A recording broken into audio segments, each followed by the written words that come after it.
जरा कल्पना कीजिए दुनिया के सबसे महान और अपराजय योद्धा की। मतलब एक ऐसा शूरवीर जिसने अपनी पूरी जिंदगी सिर्फ और सिर्फ एक अंतिम महायुद्ध के लिए तैयारी करने में लगा दी हो। बिल्कुल। उसके पास सबसे बेहतरीन हथियार हैं, दुनिया का सबसे अचूक निशाना है और उसके साथ तो खुद भगवान खड़े हैं। सही बात है। वो पूरे आत्मविश्वास के साथ युद्ध के मैदान में उतरता है और फिर अचानक ऐन मौके पर उसे एक भयंकर पैनिक अटैक आ जाता है। ओहो। हाँ, उसके हाथ पैर कांपने लगते हैं, हथियार हाथ से छूटकर गिर जाता है और वो रोने लगता है। सुनने में ये किसी आधुनिक मनोवैज्ञानिक थ्रिलर का सीन लगता है ना? बिल्कुल लगता है। लेकिन असल में ये कोई आधुनिक कहानी नहीं है। ये श्रीमद् भगवत गीता के पहले अध्याय यानी अर्जुन विषाद योग का एकदम सटीक दृश्य है। और यहीं से हमारी आज की इस चर्चा की नींव पड़ती है। अक्सर हम इन प्राचीन ग्रंथों को लाल कपड़े में बांधकर घर के सबसे ऊंचे स्थान पर रख देते हैं। हाँ, पूजा करने के लिए है। यही कि गीता कोई दूरस्थ आध्यात्मिक दस्तावेज नहीं है, ये हमारे बहुत करीब है। एकदम सही कहा। इस गहरे विश्लेषण में हमारा उद्देश्य भी यही है। ये चर्चा गीता को एक धार्मिक ग्रंथ के रूप में नहीं, बल्कि हमारी रोजमर्रा की व्यावहारिक समस्याओं को सुलझाने वाले एक मैनुअल के रूप में देखेगी। बिल्कुल, एक ऐसा मैनुअल जो इंसान के संघर्षों पर बात करता है। हाँ, सारेगामा भक्ति के उस वीडियो में एक बात पर बहुत जोर दिया गया है कि गीता दुनिया के हर प्रश्न का उत्तर है। ठीक है, चलिए इसे गहराई से समझते हैं। आखिर ऐसा क्या है इस पहले अध्याय में जो कुरुक्षेत्र के उस प्राचीन मैदान को आज के हमारे कॉर्पोरेट ऑफिस या हमारे घर के ड्राइंग रूम से जोड़ देता है? देखिए, इसका सबसे बड़ा कारण ये है कि इस पहले अध्याय में कोई भारी भरकम उपदेश नहीं है। अच्छा। हाँ, इसमें सिर्फ एक इंसान का टूट जाना दिखाया गया है। अर्जुन की शंकाएं, उसका डर, उसकी घबराहट, ये सब हमारे ही मानव स्वभाव का आईना है। जब अर्जुन उस रथ पर टूटकर बैठ जाता है तो असल में हम खुद को अपने जीवन की मुश्किलों के सामने हार मानते हुए देख रहे होते हैं। ये तो बहुत ही गहरा विचार है। और यहाँ श्री कृष्ण केवल एक रथ हाँकने वाले सारथी नहीं है, वे उस धैर्य और मार्गदर्शन के प्रतीक हैं जिसकी जरूरत हमें तब होती है जब हमारे पास कोई रास्ता नहीं बचता। तो चलिए सीधे कुरुक्षेत्र के उस मैदान के बाहरी परिदृश्य से शुरू करते हैं। इस कथा की शुरुआत एक बहुत दिलचस्प सवाल से होती है जो राजा धृतराष्ट्र पूछते हैं। जी। वे अपने मंत्री संजय से पूछते हैं कि मेरे और पांडु के पुत्र कुरुक्षेत्र में क्या कर रहे हैं? अब सतह पर देखने में ये एक अंधे पिता का साधारण सा सवाल लगता है, लेकिन मुझे लगता है कि इस सवाल के बीच एक बहुत गहरी मनोवैज्ञानिक उलझन है। आप बिल्कुल सही दिशा में जा रहे हैं। धृतराष्ट्र का अंधापन केवल शारीरिक नहीं था। इस स्रोत में यह बहुत स्पष्ट रूप से उभर कर आता है कि वे पुत्र मोह के कारण मानसिक और वैचारिक रूप से भी अंधे हो चुके थे। मतलब उन्हें सच नहीं दिख रहा था। सच पता था उन्हें। वो जानते थे कि धर्म या सही रास्ता पांडवों और श्री कृष्ण के साथ है, और जहां कृष्ण है वहां जीत निश्चित है। इसलिए धृतराष्ट्र भीतर ही भीतर एक भयानक डर से जूझ रहे थे। उनका ये अंधापन उस डर का प्रतीक है जो हम सभी कभी न कभी महसूस करते हैं, खासकर तब जब हमें अपने ही किसी प्रियजन की गलती को नजरअंदाज करना होता है। बिल्कुल। हम सच जानते हैं लेकिन उसे देखना नहीं चाहते, और उनके इस वैचारिक अंधेपन को दूर करने के लिए संजय की भूमिका आती है। हाँ, संजय की दिव्य दृष्टि। सही कहा। अगर मैं इसे आज की तकनीक की भाषा में कहूं तो ये बिल्कुल एक लाइव रनिंग कमेंट्री या सैटेलाइट ब्रॉडकास्ट जैसा था। संजय युद्ध के मैदान से मीलों दूर बैठे थे, लेकिन वे अपनी दृष्टि से सब कुछ वैसा ही देख रहे थे जैसा वो घटित हो रहा था, बिना कोई फिल्टर लगाए। एग्जैक्टली। बिना अपनी ओर से कुछ जोड़े या घटाए। और उसी लाइव कमेंट्री के जरिए हम दुर्योधन की मानसिकता को डिकोड कर पाते हैं। सोचिए, दुर्योधन मैदान में क्या कर रहा है। वो पांडवों की सेना की व्यू रचना को देखता है जो धृष्टद्युम्न ने रची थी। जी, धृष्टद्युम्न द्वारा बड़ी चतुराई से रची गई रचना।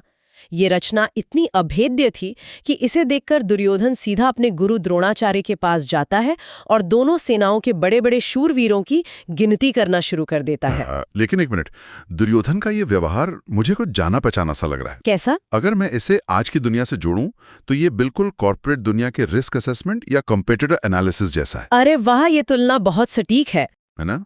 मान लीजिए कोई बड़ी कंपनी एक नया प्रोडक्ट लॉन्च करने वाली है, तो वे तुरंत देखते हैं कि प्रतिद्वंदी कंपनी के पास कौन से धुरंधर इंजीनियर हैं, उनकी मार्केटिंग टीम कितनी मजबूत है। दुर्योधन भी तो ठीक यही कर रहा है। वो अपनी और सामने वाली सेना की ताकत को तौल रहा है, डेटा इकट्ठा कर रहा है। यहाँ सबसे आकर्षक बात यह है कि दुर्योधन का ये रिस्क असेसमेंट किसी तार्किक रणनीति से नहीं, बल्कि उसके छिपे हुए डर और असुरक्षा से पैदा हुआ था। अच्छा, डर से। हाँ, वो अपने गुरु के पास जाकर अपने ही महारथियों के नाम गिनाता है, भीष्म, कर्ण, कृपाचार्य। वो बार बार कहता है कि हमारी सेना अजेय है।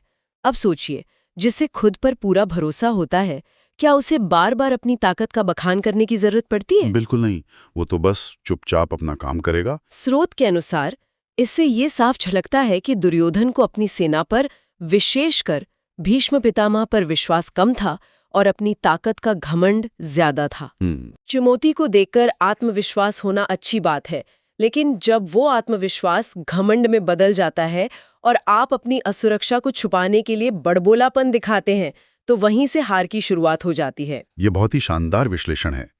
मतलब दुर्योधन अंदर से डरा हुआ है, लेकिन बाहर से एक झूठा आत्मविश्वास ओढ़ने की कोशिश कर रहा है। जी, लेकिन कोई भी इंसान सिर्फ बातें करके तो अपने डर को नहीं छिपा सकता ना। उस झूठे आत्मविश्वास को बनाए रखने के लिए कुछ बड़ा करना पड़ता है, कुछ शोर मचाना पड़ता है। सही कहा। और शायद इसीलिए इसके तुरंत बाद मैदान का पूरा माहौल बदल जाता है, शंखनाद शुरू होता है। बिल्कुल, और ये शंखनाद कोई सामान्य वाद्य यंत्र बजाना नहीं था। ये पूरी तरह से साइकोलॉजिकल वॉरफेयर यानी मनोवैज्ञानिक युद्ध का हिस्सा था। दुर्योधन की इस छिपी हुई घबराहट को सेनापति भी भीष्म पितामह भांप लेते हैं, जो कि बहुत अनुभवी थे। हाँ, तो और अपने उस नाती का हौसला बढ़ाने के लिए, जो अंदर से कांप रहा है, भीष्म एक सिंह की दहाड़ के समान अपना शंख बजाते हैं। हाँ, ये शंखनाद एक संदेश था, डरो मत, मैं यहां हूं। क्या बात है। लेकिन कौरवों के उस एक शंख के जवाब में जो प्रतिक्रिया आती है, वो तो सच में रोंगटे खड़े कर देने वाली है। पांडवों की तरफ से श्री कृष्ण अपना पांचजन्य शंख बजाते हैं, अर्जुन देवदत्त शंख बजाते हैं। हाँ, और भीम अपना भयंकर शंख पौंड्र बजाते हैं। हाँ, कथा के अनुसार इन शंखों की मिली-जुली भयानक ध्वनि ने पूरी पृथ्वी और आकाश को गूंजा दिया और कौरवों के हृदय दहल गए। अब मुझे एक बात समझ नहीं आ क्या रही, पूछिए? क्या हम इसे प्राचीन काल का कोई हाइपर रूटीन मान सकते हैं? मतलब जैसे आज के समय में कोई बड़ा एथलीट या बॉक्सर रिंग में उतरने से पहले फुल वॉल्यूम में अपना पसंदीदा आक्रामक संगीत सुनता है, खुद को चार्ज करने के लिए। इसे सिर्फ एक हाइपर रूटीन कहकर खारिज करना शायद थोड़ा सतही होगा। हालांकि आपकी तुलना का मूल भाव एकदम सही है। स्रोत भी इसकी तुलना आधुनिक समय के मोटिवेशन से करता है। अच्छा, युद्ध चाहे जो भी हो, हर पक्ष अपनी विजय की भाषा में खुद को और अपनी सेना को भरोसा देता है। जब आप किसी बहुत बड़ी चुनौती का सामना करने जा रहे हो, चाहे वो कोई इंटरव्यू हो या जीवन का संघर्ष, तो आपकी हुंकार ऐसी होनी चाहिए कि सामने वाला आपके कौशल से पहले ही प्रभावित हो जाए। मतलब मानसिक रूप से हावी होना। बिल्कुल। पांडवों के शंखनाद ने कौरवों के मन में जो खौफ पैदा किया, वो ये साबित करता है कि आधी लड़ाई तो मानसिक रूप से ही लड़ी और जीती जाती है। तो ये तो हुआ बाहरी युद्ध और दोनों पक्षों का एक दूसरे को डराने का खेल। लेकिन इसके बाद कहानी का फोकस अचानक से पूरी तरह बदल जाता है। जी, शोरगुल से हटकर सन्नाटा छा जाता है। हाँ, अब हम बाहरी युद्ध से हटकर उस आंतरिक युद्ध की तरफ बढ़ते हैं, जो अर्जुन के भीतर शुरू होने वाला है। यहाँ बात सच में बहुत दिलचस्प हो जाती है। अर्जुन अपने सारथी यानी श्री कृष्ण से कहते हैं कि उनके रथ को दोनों सेनाओं के ठीक बीचों बीच ले जाकर खड़ा करें। अर्जुन का तर्क था कि वो देखना चाहता है कि उसे लड़ना किससे है। लेकिन यहां सोचने वाली बात यह है कि क्या दुनिया के सबसे बड़े धनुर्धर को यह नहीं पता था कि उसके दुश्मन कौन है? ये एक बहुत ही शानदार सवाल है। देखिए, अर्जुन को पता था कि शत्रु कौन है, लेकिन दूर से देखना और समस्या के ठीक बीच में खड़े होकर देखना, इन दोनों बातों में जमीन आसमान का अंतर है। सच में। जब रथ दोनों सेनाओं के बीचों बीच पहुंचता है, तो अर्जुन का नजरिया पूरी तरह बदल जाता है। इस कथा में श्री कृष्ण को अच्युत कहा गया है, यानी वो जो कभी अपने स्थान से डोलते नहीं, जो अटल है। जी। अर्जुन उस अटल मार्गदर्शक के सहारे उस जगह पहुंचता है जहां से उसे असलियत का सबसे भयानक रूप दिखाई देता है। दूर से देखने पर उसे दुर्योधन की राजनीति और अन्याय दिख रहा था, लेकिन जब रथ बीच में रुकता है तो उसे कोई अनाम शत्रु नहीं दिखते। उसे अपने लोग दिखते हैं। हाँ, उसे अपने सगे दादा भीष्म, अपने प्रिय गुरु द्रोण, अपने चाचा, मामा, भाई और बचपन के मित्र दिखते हैं। और यहीं से उस भयानक विषाद या गहरे दुख का जन्म होता है।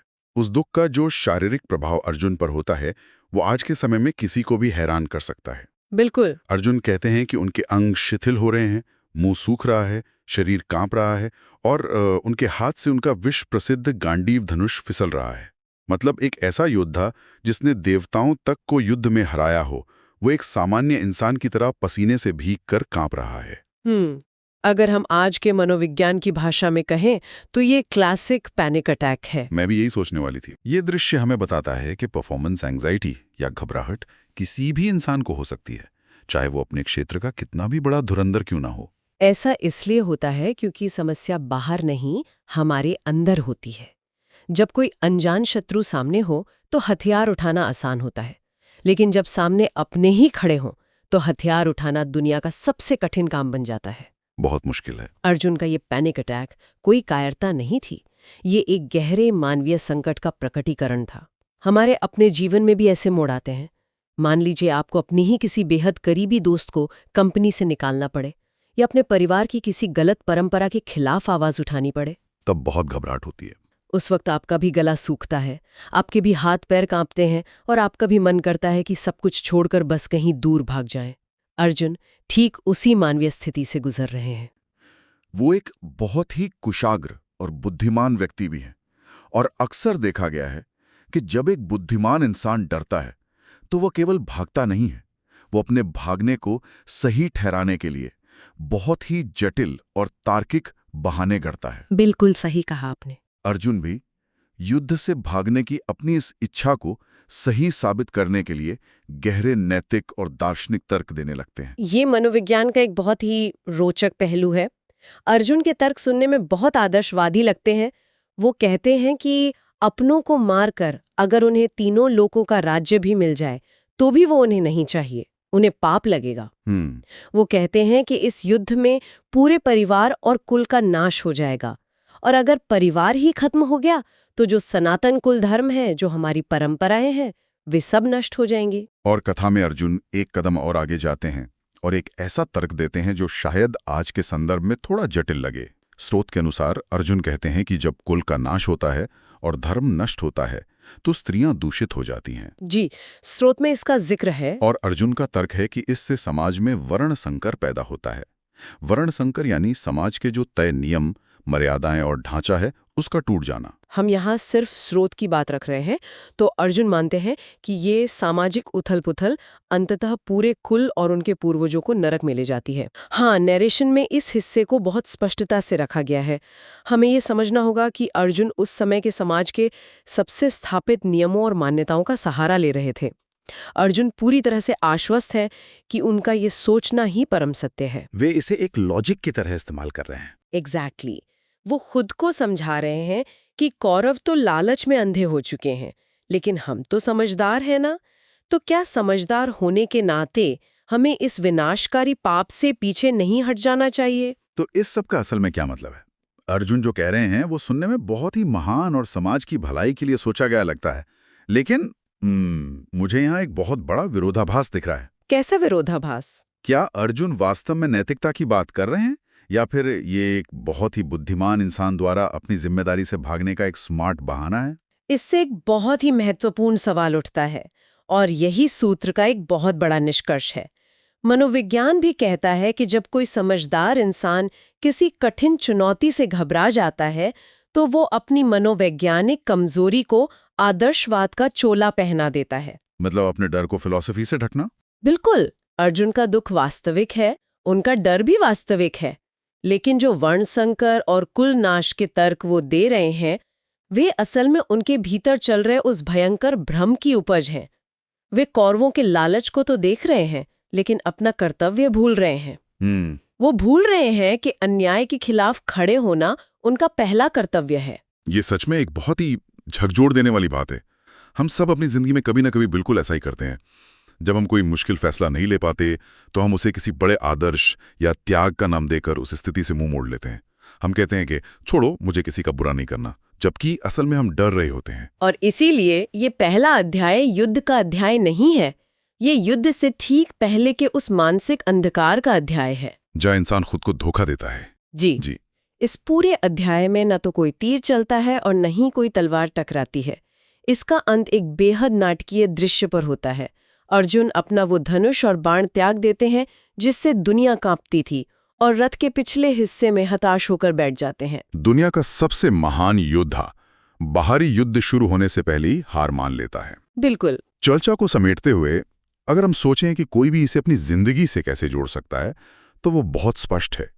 जीवन की किसी भी बड़ी परीक्षा, व्यापारिक निर्णय या व्यक्तिगत धर्म संकट के समय जब हाथ पैर कांपने लगें और सब छोड़ने का मन करे, तो समझना चाहिए कि ये एक स्वाभाविक मानवीय स्थिति है। यही अर्जुन विषाद योग है। हाँ, और यहीं से ज्ञान और सही मार्गदर्शन की आवश्यकता शुरू होती है। मैं पूरी तरह सहमत हूँ।